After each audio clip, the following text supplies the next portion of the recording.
So here we have plate instead of column. We have a plate. So that plate is simply supported. He mentioned it, simply supported plate is there with the sides dimensions AX, AY. AX is 1000 mm, AY is 500 mm. So and it is loaded edgewise in compression. So then the load value is Ny is equal to 1 Newton per mm. So edgewise compression means actually you have to take not only Ny, you have to take Nx also. Maybe here it is missing that. You take Nx is equal to Ny is equal to 1 Newton per mm. You take Nx here, Nx also. Nx, n suffix x. That means load in x direction as well as load in y direction is equal to 1 Newton per mm. Then he has given the description of the plate. So the plate is made of a composite material AS49310. So with a total thickness of 10.2 mm. It is 10.2 mm. Then ask us compute the critical load for lowest 4 modes. So using eigenvalue analysis. So these are the properties of those materials he has given. So we'll use of these material properties. So before going to the simulation, first we want to see how many number of layers are there. So I have a plate something like this. So this dimension is x and this dimension is ay. So now it is subjected to a compressive force edgewise. So this is your Ny and this is Nx. So this is the load in x direction. So I can take like this also. So in this direction also it is same Nx. So in this direction it is going to be Ny. So this is the problem what he has given us for us. Then what are the, and this plate is made of composite material. So here there are to identify the total number of layers, he has given 0 by 90 degrees, 2 layers are there. There are 3 such kind of sets means, so 0, 90 of 3 sets means total 6 layers, and again there is a symmetry of the 6 layers means totally you have total number of layers is equal to 12. Number of layers is 12. So therefore, so yes, doesn't mention anything about the thickness of each layer. So we will assume that all the layers are uniform. So therefore, thickness of each layer is going to be total thickness, which is 10.2 divided by 12. So if you calculate that, it comes out as 0.85. So we need to define 12 layers having this 0.85 mm thickness, and also according to this orientation 0, 90, 0, 90, 0, 90, then there is a symmetry. So we need to give this material. So to model this problem in ANSYS, what we need to do is like what we did in case of the previous problem, because the previous problem is also on composite materials only, and also it is also plate problem only. So we'll use the same element what we had taken earlier, that is shell element, shell 281. We use the same element here also. So to measure that. So before going to that, first what we need to do is first we need to create the geometry. So for that he has given, we'll take a rectangle option, we'll give AX as 1000 and AY as 500 mm. So plate will be created. Then we select this element and we'll define the material properties and we'll define the section properties as thickness of each layers according to this orientation of each layer.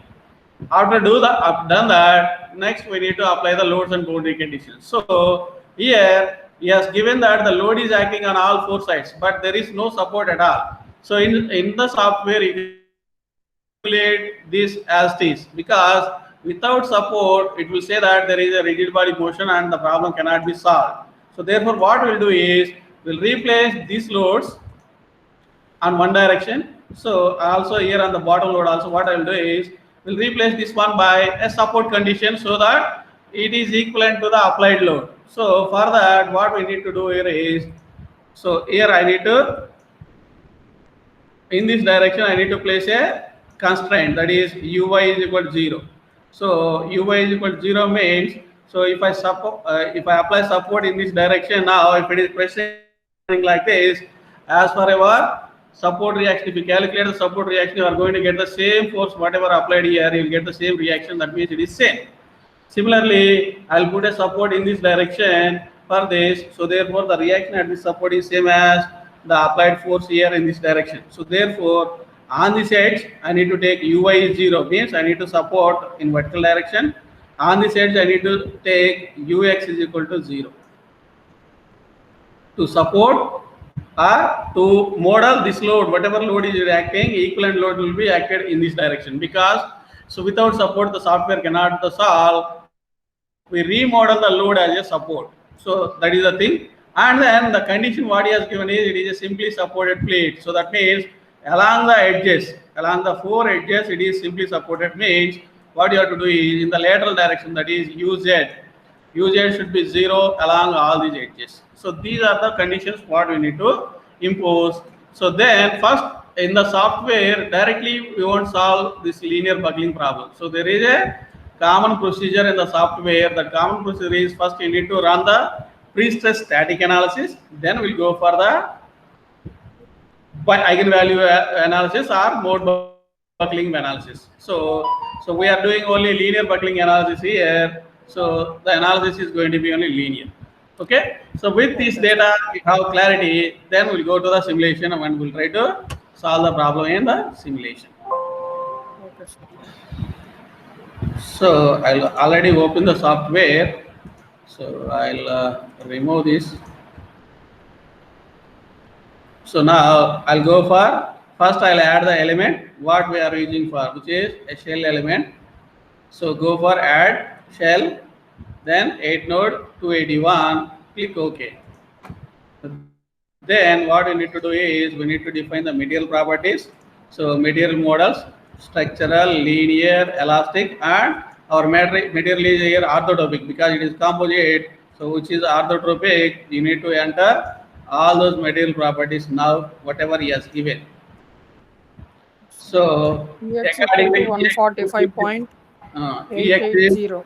140. Oh, sorry, it is typing it here. 145.88.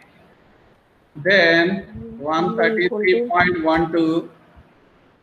So 133.12. So because it is an MPa, no need to change anything. So because we are taking the length dimensions as mm, so whatever value has given, you take it as. Then Poisson's ratio PRXY is 0.263. 0.470. Again 0.263. Then shear modulus GXY is 4.386. 4.529. 4.529. Again 4.386. So like this, we need to fill this entire table and then click OK. So material properties are defined. Next, we'll go for the modeling.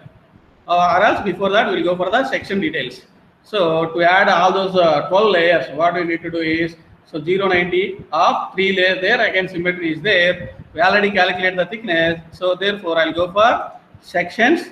In that sections, shell, because we're taking the shell element, then go for layup, add edit. So right now there is only one layer. So first give the thickness 0.85. Orientation for first layer it is 090 as given. First layer will take 0, second layer will take it as 90. So enter the thickness as 0.85. Orientation is default value, take it as default, which is 0. Then click add layer so that the second layer will be added. So whose thickness is also 0.85, but its orientation is 90 degrees. So enter 90 for orientation in this. So now I need to create these two sets of these two layers in 3 times because there are 3 sets of these layers. So therefore what I'll do is, so I can do it by adding layers 1, 1, 1 like this, or else in the software you have an option. So add multiple copies. So then I'll click this option.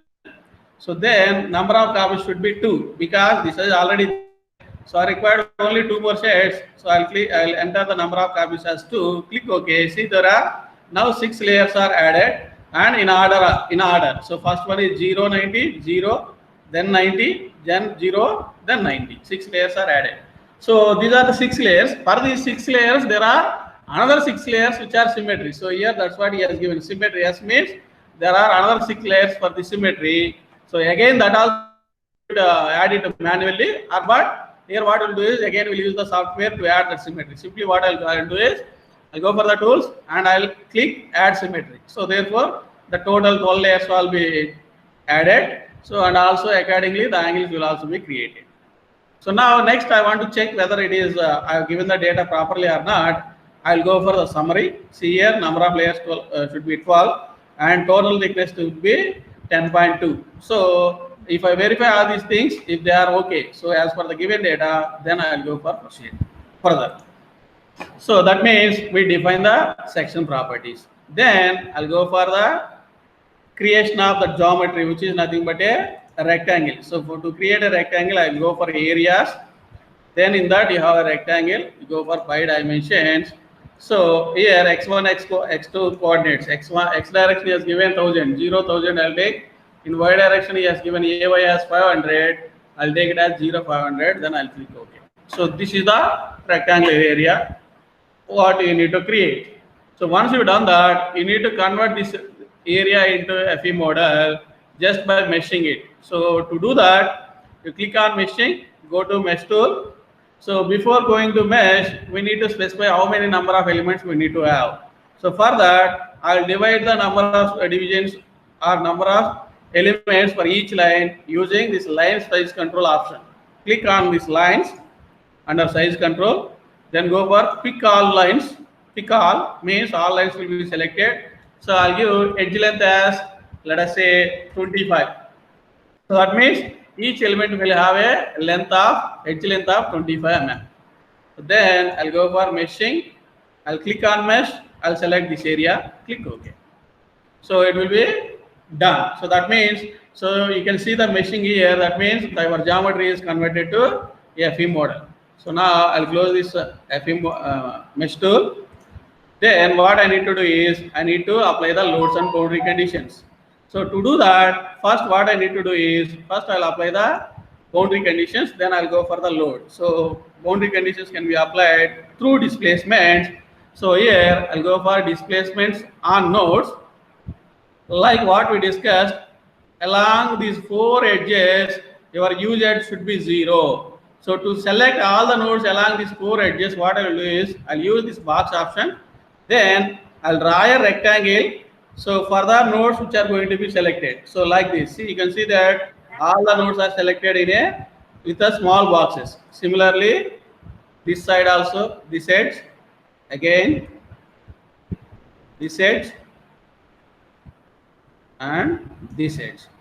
Here it is additionally selected. 2 elements are selected. So therefore, to avoid that, what I need to do is I'll go for reset. Then again, I'll do the selection. While doing the selection, be careful. So only one set of nodes will be selected along the edge. So like this, like this, and this. Okay, now only along the edge is selected. Click OK. Then what you have to do is you have to select UZ and enter the value for UZ is 0. Okay, now it put the constraints for all the 4 edges in the Z direction. Then we replace the load by the boundary condition. We'll apply those things also. So again, I'll go for nodes. I'll use the steel box option only. So these bottom lines nodes, I'll select this. I'll click OK. For these lines nodes, I need to select UI is 0. So click OK. So here the support is placed. Then I need to apply the constraint on this edge. So therefore, again I'll use the nodes option. I'll use the box option. Then I'll select the lines along this edge. Click OK. Now it should be UX. Instead of UI, you have to select UX. Click OK. Right? So these are the boundary conditions what we need to apply. Then you need to apply the pressure 1 Newton per mm. So for that, what you have to do is you go for load, pressure load on lines. You select this line and this line. Click OK. Here enter the load pressure value as 1. Click OK. So now see pressure is applied to this line, and this line it is shown as a red arrow towards the lines. So that means it is a pressure. So that's it. So we apply loads and boundary conditions. Then we'll move to the solution stage. So first, like I mentioned, we need to run the static analysis with pre-stress analysis. So here, if we click on new analysis, see here default it is static analysis. It is selected. Okay, we'll keep the default the static analysis, but to control or to activate the pre-stress effects, what we need to do is you need to go for the solution control. Here you have an option calculate pre-stress effects. You need to select this, then click OK. So then solve the structural static analysis, click OK. So now it is going to solve. If you done it properly, it will solve. So you can see solution is done. You can see the message. So now if you want, you can see the results also. You go for general post processor. You can see the read results. You can click read results. Then anything, if you want, you can plot the values also. But we are not interested in the static analysis results because our analysis here is a buckling analysis. So then I'll go for again solution to carry out that buckling analysis. Again, go back to the solution, click on this analysis type, then click on new analysis. See here, you can select instead of static, you need to select eigen buckling here, then click OK. Then in the analysis option, so here in the problem, what he asked is visualize lower 4 modes or find the critical load for the first lowest 4 modes. So that means the number of modes to be extracted here, you need to enter that. So you ask for 4, you enter 4. If you want 10, you enter 10. So like that, you can enter the value here, click OK. Then again solve the solution, solve the load step. So if you done properly, it will solve. Okay, so list is done. So then I want to see the results. So here for the linear buckling analysis, the result will be listed in the output window. So now if you open this output window here, you can see here eigenvalues are load multipliers for buckling. So you can see it here, shape number, load multiplier. So since we are requested only 4 modes, 1, 2, 3, 4, it is showing mode 1, mode 2, mode 3, mode 4, and the load multipliers. See, you can see here, this is not the buckling load. You need to remember that point. Here it is the multiplication factor. Whatever load you applied, you take that load and then multiply that load by this, then only you will get the buckling load. That is the critical load for the first mode, second mode, and third load. So what is the load we are applying here? See here, we are applying a 1 Newton per mm pressure here. So 1 Newton per mm multiplied by the thickness of this plate, which is 10.2. So therefore, you are applying it as a 10 per mm means what is the total length of this line? Total length of this line we are taking it as 1000. 1000 into 1. So that means we are applying 1000 newtons in this direction. In this direction, we are applying 500 newtons. So therefore, 1000 multiplied by this load multiplier, you will get, that is the buckling load for first mode. Similarly, you multiply by the second mode, third mode, as well as fourth mode, you will get the buckling load. So in the record, you need to take that value. You need to record that value. Of course, you record this one also. Record the load multiplier value. Then write buckling load also. So buckling load is nothing but the load applied multiplied by this load buckling factor. Once you recorded that, so that is over for the first step. So first step, what he asked us, find out, compute the critical load for the lowest 4 modes. That is the first part. Then visualize the lower 4 modes also. That means graphically you need to show how those 4 buckling modes will also be there. So for that, again, what you need to do is you go for general post processor, click on read results, because here mode wise you need to extract the results. So therefore, what I need to do is I need to read the results by set wise. Mode 1, mode 2 means mode 1 means first set, mode 2 second set, third set, something like this. So here you can click on this result summary. Also, you can see the same values, whatever you listed here. You can see these values. So here these values is listed here in the this one also. You can get it through this also. Okay. So here you can go for a result summary. then just here you click by any one of these options. By set number you can do it, or else by load step number you can do it, or else by pick you can do it. So better use this one, by pick use better this option. So this is the first step. So then click on read. So therefore it will read the first mode information only. You set Okay. the first and then click on read, then close. Then you can see, you can plot it or you can animate it also. So now just I want to take how the deformation is going to be in the first buckling mode. So you take a image of this and you need to keep this into the record. So for that same procedure what we did in case of previous problems, go for hard copy to the file. Here click reverse video, then whatever format you want you can select the format, whether it is JPEG or TIFF or whatever format you want you can do it. Click OK, automatically it will be saved in the working folder. Or else, okay, this is to keep the things to record the files. Then if I want to see physically see how it is going to buckle, so then I can go for the animation, go for animation and animation mode shape. See now here I can play with this speed, so it is very fast. If I take this one, this is going to be very slow. I'll take the control in between. See now you can see it is buckling something like this. This is the buckling of first mode. In first mode it is buckling something like this. Okay, so then to see the second mode, again what I need to do is I'll go for results by pick. Now instead of first mode I'll select second mode, then I'll click read, then close this. Again I'll go for plot results, nodal solution, x component of displacement. See now it is different. So it is going in the negative direction. The half of the plate is moving in the negative direction and half of the plate is moving in the positive direction. So this is in the negative z direction, this is in the positive z direction in the second mode. Whereas in first mode both are moving in the negative direction only. Entire plate is moving in the negative z direction. So again take this image, you capture this image using that option and keep record. Then if you want to see the animation again, go for animate the mode shape. Click OK. See now see here half of the plate. If this portion left portion is moving up, right portion is moving down.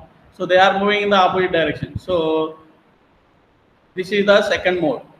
You can see this is how it is going to be buckle if the mode is second mode.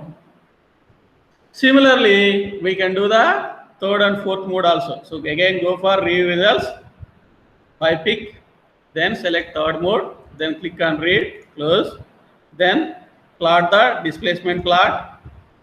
Again, see now here now the plate is divided into three sections. Only in the two outer sections are moving in the opposite direction to the mid section here.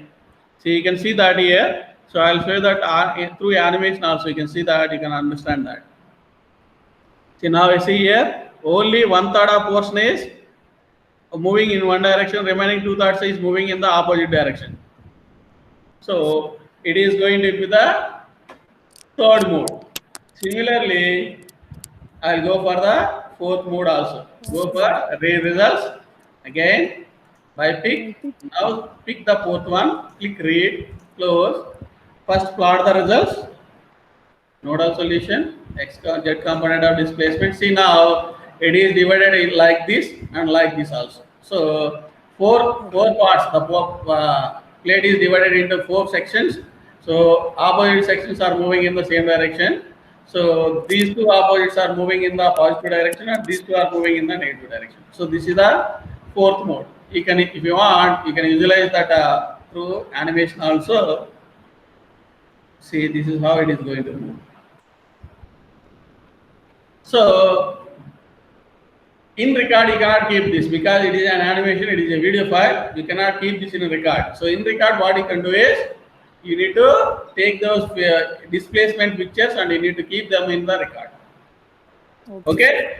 So this is how we can solve the linear buckling analysis. So to summarize it, first you need to run the static structural analysis with pre-stress effects.